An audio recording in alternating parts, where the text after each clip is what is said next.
दोस्तों नमस्कार। आशा है कि आप अच्छे होंगे, आपका दिन खुशी से गुजरे। इसी के साथ हम वीडियो का शुभारंभ करते हैं। दोस्तों, आज वो गाना सुना होगा आपने, नायक नहीं खलनायक हूँ मैं।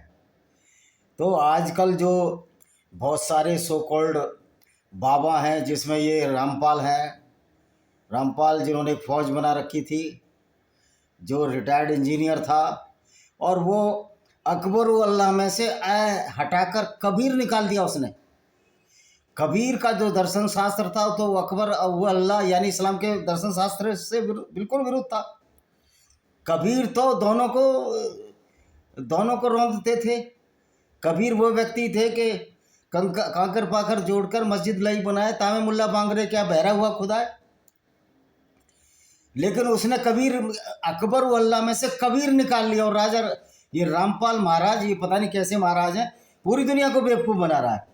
दूसरा एक राम रहीम सिंह है, जिसको यही नहीं पता कि राम का कैरेक्टर क्या है, रहीम का कैरेक्टर क्या था, और गुरु गांव का कैरेक्टर क्या था। जहाँ एक तरफ गुरु ने अपने चारों बेटे बलिदान दे दिए, गुरु अर्जुन देव भी बलिदान चले गए।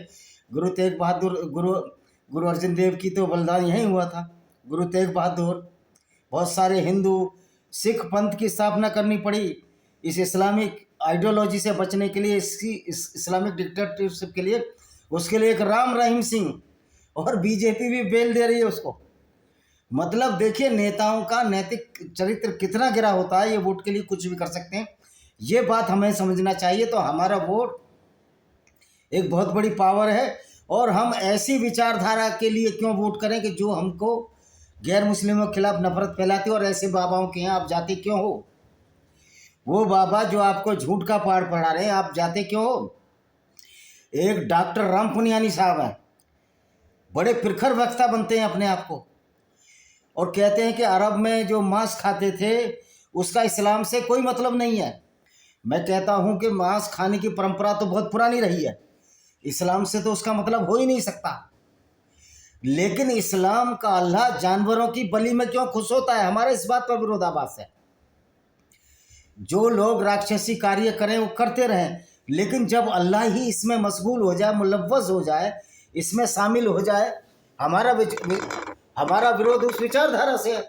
लेकिन हमारे भारत के लोगों को ही समझ में नहीं आता कि इस्लाम में और मुसलमान में क्या फ़र्क है। भाई, इस्लाम एक ऐसी विचारधारा जो हमारे मुस्लिम भाइयों को लड़ाई झगड़े के लिए उकसाती है, वायलेंस के लिए उकसाती है। तो राम पुनियानी जी उस इस्लाम को, विचारधारा को बचाने की कोशिश कर रहे हैं, जिसको पूरी दुनिया के मुल्ला भी आकर बचा नहीं पा रहे।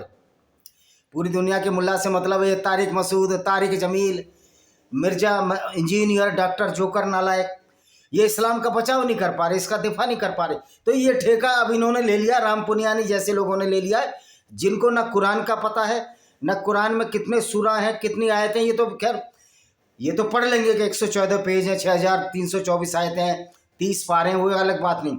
लेकिन कुरान का कंटेक्स्ट ये पढ़ा है कि कुरान की स्थापना किस लिए हुई, कुरान बनाने का उद्देश्य क्या था, कुरान की वजह से कितने लोगों में वायलेंस फैला, हिंसा फैली, जिससे लोगों को मारा जा रहा है। क्या ऐसी आयतों को कभी राम पुनियानी जी अपनी कोट करते हैं? ये मस्जिदों में जाके वहाँ व्याख्यान दे रहे हैं, उन मस्जिदों में राम पुनियानी जी फौरी तौर पर आपको वो स्वीकार कर रहे हैं। मुस्लिम लोग मस्जिदों में स्वीकार कर रहे हैं आपको, क्योंकि आप जो है उनके मुंह देखी बात कह रहे हो, और जो गलत बातें जिनकी पूरी दुनिया विरोध कर रही है, आप उनकी हाँ में हाँ मिला रहे हो, इसलिए आपकी फौरी तौर पर बातें स्वीकार कर रहे हैं। लेकिन इस्लाम की नज़र में आपकी औकात कुछ भी नहीं है। इस्लाम की नज़र में आपकी औकात एक नजस काफिर की है, नीच काफिर की है, जो कि पोटी जितना गंदा है, यानी लिटरली लैट्रिन जितना गंदा है। कोई भी गैर मुस्लिम जो इस्लाम में विश्वास नहीं रखता, और जिसको चैन से बांधकर कुत्ते की तरह घसीटा जाएगा, और जिसको जहन्नुम में दाखिल किया जाएगा, यानी कि नरक में भेजा जाएगा। राम पुनियानी जी, अगर आपने इस्लाम कबूल कर लिया, तब तो मैं मान सकता हूँ कि आपकी जो पीएचडी की डिग्री है वो आपने कूड़े में फेंक दी, पानी में फेंक दी। पीएचडी है तो अगर आपने इस्लाम कबूल कर लिया, तो मैं आपसे ऐसी मूर्खता की अपेक्षा कर सकता हूँ। और आप लोगों को बेवकूफ़ बनाने की कोशिश करते हैं। आपके जो भी मैंने वीडियो देखे, वहाँ अरब में मांस खाते थे, वो परंपरा शुरू तो मुसलमान तो 14 साल से आए। हमारी उस बात पर विरोधाभास नहीं है। हालांकि मांस खाना पर्सनली तौर पर मैं कहता हूँ ये गलत है, क्योंकि इंसान तो बायोलॉजिकली मांस खाने के लिए बना ही नहीं है। ये तो रसूलुल्लाह को भी नहीं पता था, कि रसूलुल्लाह का तो साइंस का ही नहीं पता था।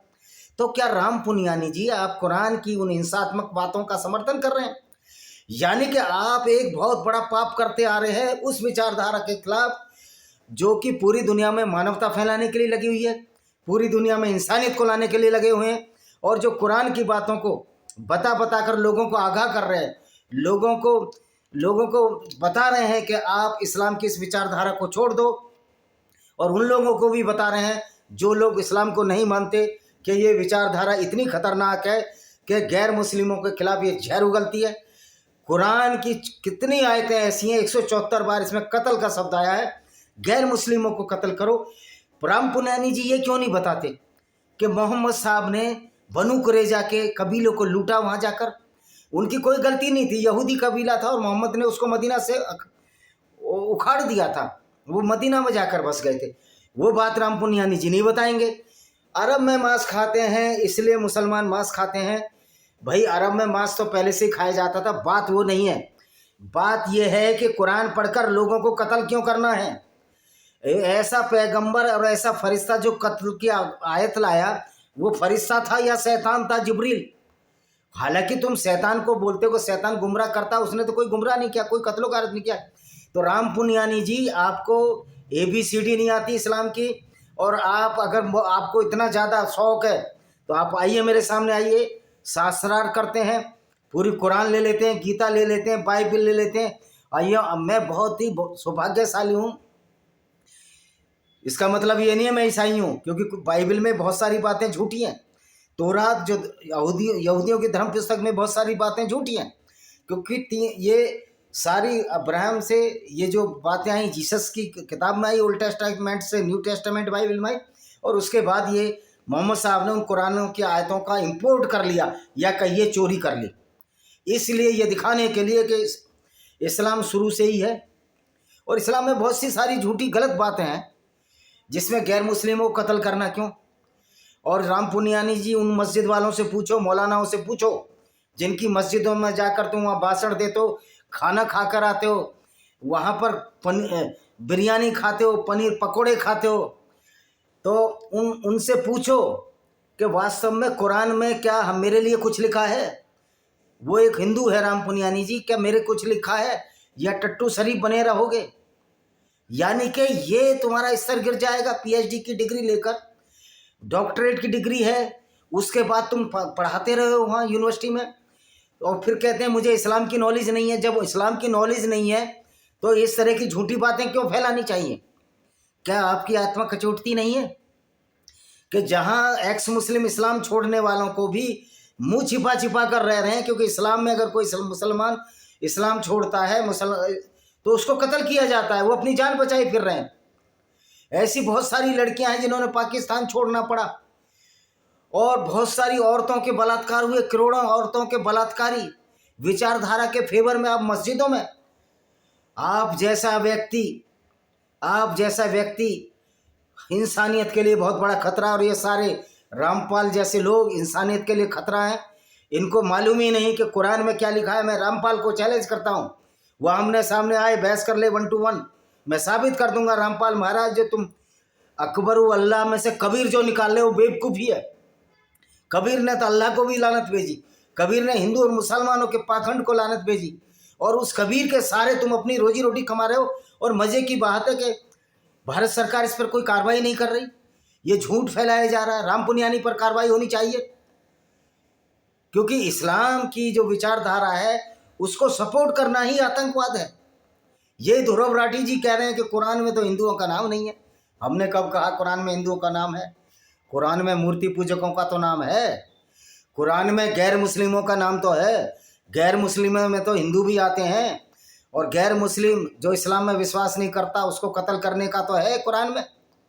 तो ऐसे एक नहीं सैकड़ों लोग हैं, समाजवादी पार्टी के लोग हैं, उनको ABCD नहीं आती, अता पता लापता। अर्जुन कौन सा भदौरिया है मैं तो जानता भी नहीं, हरा कुर्ता उसकी पसंद है, गोया कि वो भी अरब से ही आया हो। दूसरा चंद्रशेखर रावण, जीरो नॉलेज है तुम लोगों को, जीरो नॉलेज। इस्लाम के बारे में तुम मैंगो नहीं जानते, इस्लाम का एक मैंगो नहीं जानते। और वहाँ जामा मस्जिद के सामने आप बोलते हैं कुरान में कैसी आयतें दिखा दूँ। अगर तुम चंद्रशेखर रावण अगर सच्चे माता पिता की औलाद हो तो आके बहस करो मेरे सामने, और 1-1 करोड़ रुपए का इनाम रखा जाएगा अगर हम तुमको शास्त्रार्थ में ना हटा दें और ये न बता दें कि कुरान में सैकड़ों ऐसी आयतें हैं जो लोगों को कत्ल करती हैं, लोगों को हिंसा फैलाती हैं। आप 1 करोड़ लाइए, 10 करोड़ 100 करोड़ पर भी लगाने को तैयार। और मेरे बहुत सारे भाई हैं जो 100 करोड़ रुपया भी, वैसे तो हमें हारना ही नहीं है, 100 करोड़ रुपए की भी हम बाजी लगा सकते हैं। आपको बामियान में बुद्धा की मूर्ति तोड़ने का डर नहीं है, आपको हिंदुओं को गाली देनी है, ब्राह्मणों को गाली देनी है, ठाकुरों को गाली देनी है। और दलित का वेदों में जिक्र क्या है? आप लोगों को मारे हमारे दलित भाइयों को। दलित भाइयों मैं आपको कहना चाहता हूँ, आपकी भी कुरान में वही हैसियत है, भले ही तुम दलित मीम समीकरण पॉलिटिकल बना लो जो कि एक ब्राह्मण की है या गैर मुस्लिम, कोई भी गैर मुस्लिम की, अगर आप बुद्ध भी है तुम्हारी भी वही हैसियत है कि जंजीर लोहे के डाली जाएंगे और घसीट कर आपको जहन्नुम की आग में झोंका जाएगा। और राम पूर्णानी तुम्हारी भी कुरान में यही औकात है। और तुम ऐसे लोग हो यार, अपने पैरों पर कुल्हाड़ी मार रहे हो। जो विचारधारा हमको कत्ल करने के लिए बात करती है, गैर मुस्लिम को कत्ल करने की, तुम उनकी मस्जिदों पर जाकर वहाँ खुतबे पढ़ रहे हो। यानी कि बेवकूफ़ी का आलम देखिए। तो ये जो है, ये ऐसे लोग, राम पुनियानी जैसे लोग, ध्रुव राठी जैसे लोग इस समाज के लिए बहुत बड़ा खतरा है। और बंजे की बात देखिए, कम्युनिस्ट और रिलीजन का कोई आपस में मेल नहीं है। जहाँ चाइना में मुस्लिमों को परेशान किया जा रहा है, धर्म के नाम पर उनकी जो आतंकवादी गतिविधियों को बुरी तरह कुचला जा रहा है, और यहाँ पर जिहादी और कम्युनिस्ट एक होकर बैठे, तो इनका कोई दीन ईमान नहीं होता। क्योंकि कम्युनिस्ट भी देशभक्ति की बात नहीं जानता, इस्लाम भी देशभक्ति की बात नहीं जानता। इस्लाम में तो मुसलमान की पूरी दुनिया है। और जो ये वक्फ बोर्ड है, वक्फ बोर्ड का एक गुंडागर्दी है। ये लोग क्या अरब से धरती लाए थे? घोड़ों पर लाद कर अरब की ज़मीनों को लाए थे। अरब में कोई मुसलमान भी ज़मीन खरीद ले पाकिस्तान का? नहीं खरीद सकता, क्योंकि अरबियों को मालूम है क्या जैसे हमने दूसरों की ज़मीन पर कब्जा करने की कोशिश की, कल को ये भी नहीं हटेंगे। खतरा आज इसी बात का है। जब एक्स मुस्लिम, जितने एक्स मुस्लिम बढ़ रहे हैं हिंदुस्तान में, 2 करोड़ के करीब, 4 करोड़ करीब, इनका वोट बैंक खतरे में आ गया है। समाजवादी पार्टी का और दूसरी पार्टियों का, कांग्रेस का और बीजेपी वालों का भी खतरे में आ जाएगा। अगर तुम भी ये सोफे और परोसे लेते रहोगे, तुम उन लोगों की मज़ारों पर जा रहे हैं जिनकी विचारधारा हिंदू कत्ल करने की बात कहती है। शर्म आना चाहिए, डूब मरना चाहिए ऐसे राजनीतिकों को। आपकी कुछ बाध्यताएं होंगी, आपको वोट तो मिलना नहीं है, बीजेपी वालों को वोट तो मिलना ही नहीं है, फिर आपकी क्या बाध्यता है? जहां कतर, सऊदी अरब में इस्लाम छोड़ने वालों की संख्या बढ़ती जा रही है, वहां इस्लाम की कोई परवाह नहीं कर रहा, और आपको परवाह हो रही है कतर की, सऊदी अरब की, यूनाइटेड अमीरात की। सऊदी अरब में एक व्यक्ति जो अरबी है, मोहम्मद साहब के लिए ऐसे लफ्जों का प्रयोग करता, वो यूट्यूब पर वीडियो डला हुआ है। एक्स मुस्लिम साहिल के वीडियो पर है, एक लड़की है जो इस्लाम छोड़ चुकी है, सऊदी अरब में नौकरी करती थी। वो बताती थी कि मैं उसकी कंपनी में बात करती थी, काम करती थी, वो जॉब असाइनमेंट करती थी। कह रहा जब मैंने अरबी से बोला कि मोहम्मद साहब, तो मोहम्मद साहब के लिए क्या शब्दों का उपयोग किया मैं बता नहीं सकता। वो है हिंदी के है से शुरू होता है और आखिर में रे रथ आता है और बीच में एम आता है, यानी मैं, हमर नाम से संबोधित किया। हमर का अरबी में क्या अर्थ होता है जाकर उसके चैनल पर पूछ लो। तो ये जो लोग हैं, ये जो इस्लाम की बचाने आए, जब मौलाना नहीं बचा सके इस्लाम को अल्लाह नहीं बचा सका, मोहम्मद नहीं बचा सका, तुम क्यों किस खेत की मूली हो? और फिर तुम्हारी तो औकात ही कुछ नहीं है, तुम तो उनके लिए कूड़ा हो, कुत्ते बिल्ली बंदर से भी नीचे हो। कुरान में आया थे, राम पुनियानी हो, रामपाल महाराज हो, राम रहीम सिंह हो, इनकी इस्लाम में तो इतनी कोई औकात नहीं है इनकी। लेकिन ये कहते हैं ना, आ बैल मुझे मार और मान ना मान मैं तेरा मेहमान, बेगानों की शादी में अब्दुल्ला दीवाना, यही वो लोग हैं। इसी के साथ हम इस वीडियो को विराम देते हैं। वंदे मातरम, जय हिंद, आपका दिन शुभ।